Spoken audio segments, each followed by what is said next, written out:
9 മാസങ്ങൾക്ക് മുമ്പ് കേൾക്കുന്നുണ്ടോ? നിങ്ങൾ കേട്ടോ എല്ലാവരും. 9 മാസങ്ങൾക്ക് മുമ്പ് അതായത് 2024 ജൂൺ 9 രാവിലെ മുതൽ വൈകുന്നേരം വരെ എൻ്റെ മകളെ അവിടെ വീട്ടിലിട്ട് ചവിട്ടി കൂട്ടി അടിച്ചിട്ട് അവരുടെ തന്നെ കസിൻസ് അവരുടെ അപ്പനെ ക്യാൻസർ ആയിട്ടിരിക്കുന്ന പുള്ളീനെ കാണാനായിട്ട് അവിടെ വന്നവരാ.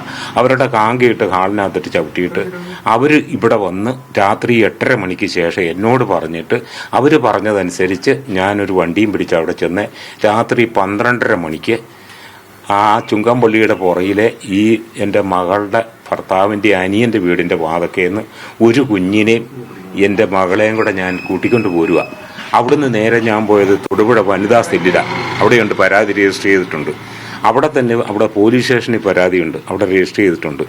അത് കഴിഞ്ഞ് ഞാൻ രാത്രി മകളെയും കൊണ്ട് വന്ന് 2:30 മണി രാത്രിയായപ്പോൾ ഇവിടെ കൊണ്ടുവന്ന് പിറ്റേ ദിവസം രാവിലെ ഈ ചവിട്ടുപിടിയെല്ലാം കിട്ടി എൻ്റെ പരുക്കുകളും കരിവാളിച്ച് കിടക്കുന്ന വേദനയും 3 സിസേറിയൻ കഴിഞ്ഞ പെണ്ണാത് അതിനെയായിട്ട് ചവിട്ടിക്കൂട്ടിയെ.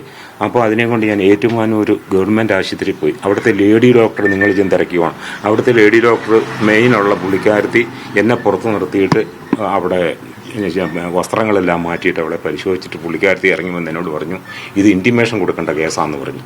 ആ ഇൻറ്റിമേഷൻ ഏറ്റുമാനൂർ പോലീസ് സ്റ്റേഷനിലേക്ക് തൊട്ട് താഴെ നടന്നു ചെല്ലാനേ ഉള്ളൂ. അവിടെ ചെന്ന ഇൻറ്റിമേഷൻ 15 ദിവസം ആരുടെയോ സമ്മർദ്ദത്താൽ താമസിപ്പിച്ചു. ഞാൻ ഇവിടെ ചെല്ലുമ്പോൾ പറയും അങ്ങോട്ട് വിട്ടെന്ന് പറയും, തൊടുപുഴ ചെന്ന് ചോദിക്കുമ്പം കിട്ടിയില്ലെന്ന് പറയും.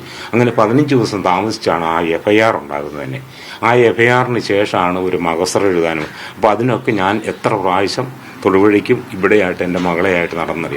എന്നിട്ടാണ് ഇതാകുന്നത്. വീണ്ടും ഞാൻ ഇവിടെ വന്നിട്ട് ഫാമിലി കോർട്ടിലെ എൻ്റെ മകൾക്കും പിള്ളേർക്കും ജീവനാംശം കിട്ടുന്നതിനും ഞാൻ കൊടുത്ത ഡെവറിയും സ്വർണവും തിരിച്ചു കിട്ടാനും വേണ്ടിയിട്ട് കേസ് കൊടുത്തിട്ടുണ്ട്. ആ കേസിൻ്റെ 4 അവധിക്കും ഇവർ നോട്ടീസ് കൈപ്പറ്റുവോ വരുവോ ചെയ്തിട്ടില്ല. 4ാമത്തെ അവധിക്ക് ഈ എൻ്റെ മകളുടെ ഭർത്താവ് സ്ഥലത്തുണ്ടായിരുന്നു, എന്നിട്ട് പോലും വന്നില്ല. അതിലില്ല അവൾക്ക് ഒത്തിരി. എന്നിട്ട് അവൾ കൂട്ടുകാരോടൊക്കെ പറഞ്ഞിട്ടുണ്ടെന്ന് പറയും, ഇതൊന്നും ഒരു കാലത്തും തീരിയല്ല, എനിക്ക് പണിയും കിട്ടിയല്ല, എൻ്റെ കാര്യം ഇതാ. വേറെ എന്നിട്ട് എൻ്റെ മക്കളൊക്കെ 1 ലക്ഷം രൂപ ഫീസ് വരെ അടച്ചിട്ടുള്ള N+6 പരീക്ഷ എഴുതാൻ. അത് ഓൺലൈനിൽ കൂടെ ഉള്ളത് ഇവിടെ ഇരുന്ന് വാട്സപ്പിന് ഇതിനകത്ത് ലാപ്ടോപ്പും ഒക്കെ വെച്ചിട്ട് ഞാൻ വൈഫൈ എടുത്ത് കൊടുത്ത് പഠിച്ചെല്ലാം നോട്ട് എഴുതി വെച്ചിരിക്കുക.